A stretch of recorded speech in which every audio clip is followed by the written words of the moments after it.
thought you stole something from Walmart, but the bad guys who set up the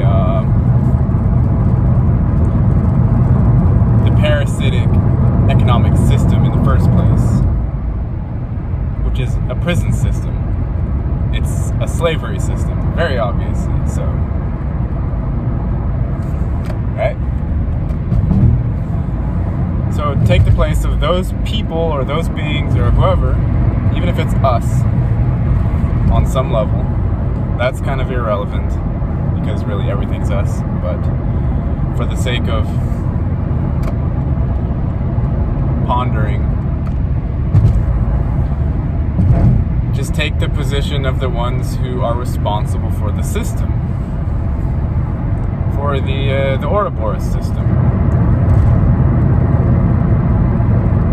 for the system that abuses consciousness and abuses humans and steals loosh, etc. All of these things that we're all well aware of. Not all of us. Most of us that are in this little online circle community are aware of it. So I want you to take the position of those who are responsible, just for a moment.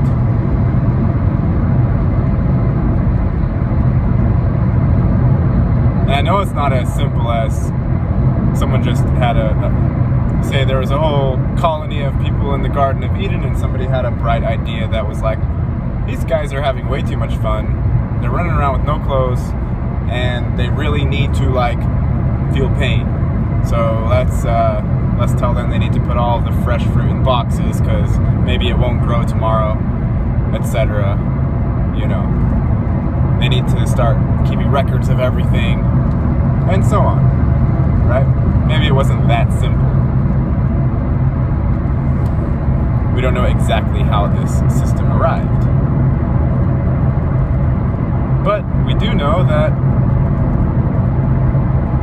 it is the antithesis of spontaneity, freedom of expression, flow, even though it pretends to be able to foster and enable flow, because the nomenclature is in terms of, it's in nautical terms, right? Banks, cash flow, it's mimicry. But then at the same time, the court systems are also nautical. So, thought-wise, the flow of the money is intrinsically tied in with the flow of the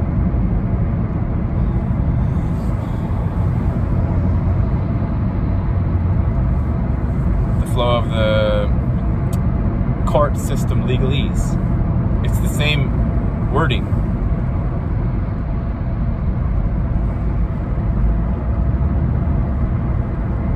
So just imagine that you are amongst the ones that are responsible, at least partially, for allowing this system, which is a parasite system, to come onto the earth, to come onto this plane.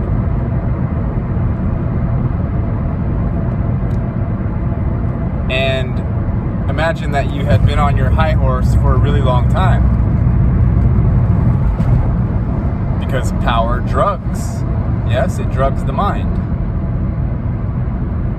So if you're sitting there with your water gun, your lead-filled pistol,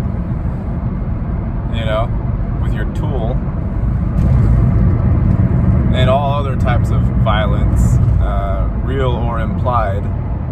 Holding a gun while you're talking is just implied violence, and it means that you don't believe what you're saying, and that you can't actually do anything of your own volition to back up the words that are coming out of your mouth. Just imagine that you are of the group that's responsible or partially responsible, and it just finally hits you that there is a system, there is a universal system of balance that is not a fan of violence being used as a persuasive method. just now found out about that. You found out that there's a very natural repercussion to using violence as a method of coercion.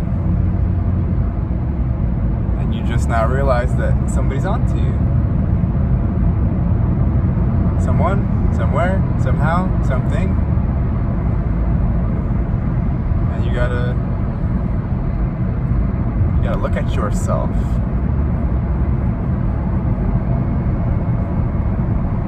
How would you feel?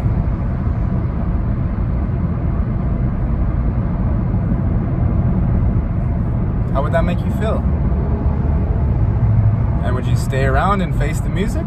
Like, would you go find a way to be public and say, hey guys, like, this was my part in this thing, and I received XYZ benefits for doing my part to allow it, and I see now that it wasn't great for all of the people here. It really wasn't. And that would be putting it mildly.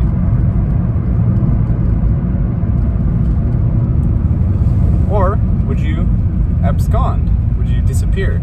Would you go underground? Would you try to hop dimensions? Would you try to hop bodies? Would you try to escape their proverbial judgment, even though that's probably not how it happens? Probably you have to look inside your own self and take responsibility for your own actions.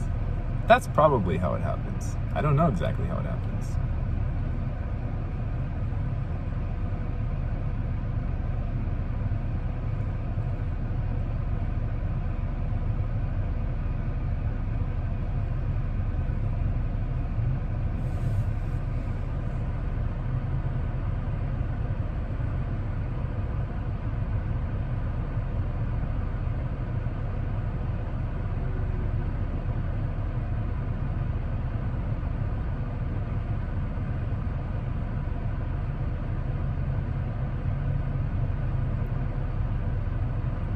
I have a feeling it would be the same general way that I felt when I woke up and I realized that my dad had found out about me taking the Crown Victoria for a joyride out in the field because I had forgotten to wipe the dust off the side of the car.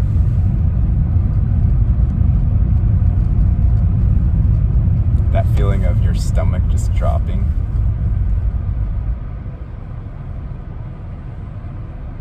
I have a feeling that's what it would feel like.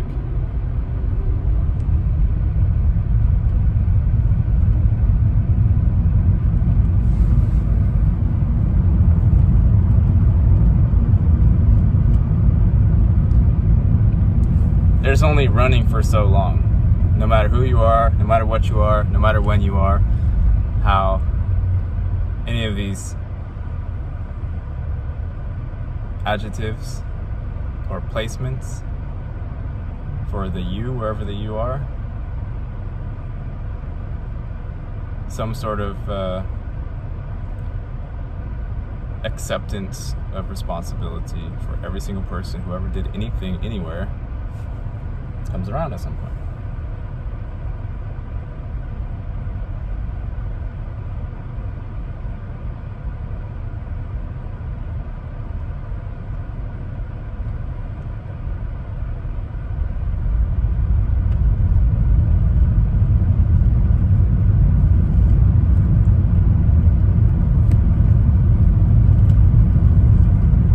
Not complicated.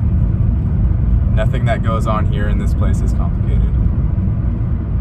People that are actually intelligent see through words that are used as legalese. We see through words that are intentionally omitted.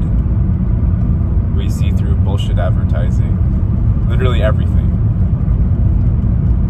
You can always see the spirit of the individual behind the words. Even if it's an AI that's spitting words out, you still see it. You feel inside of those words and you're like, oh, that's not human, that's something else.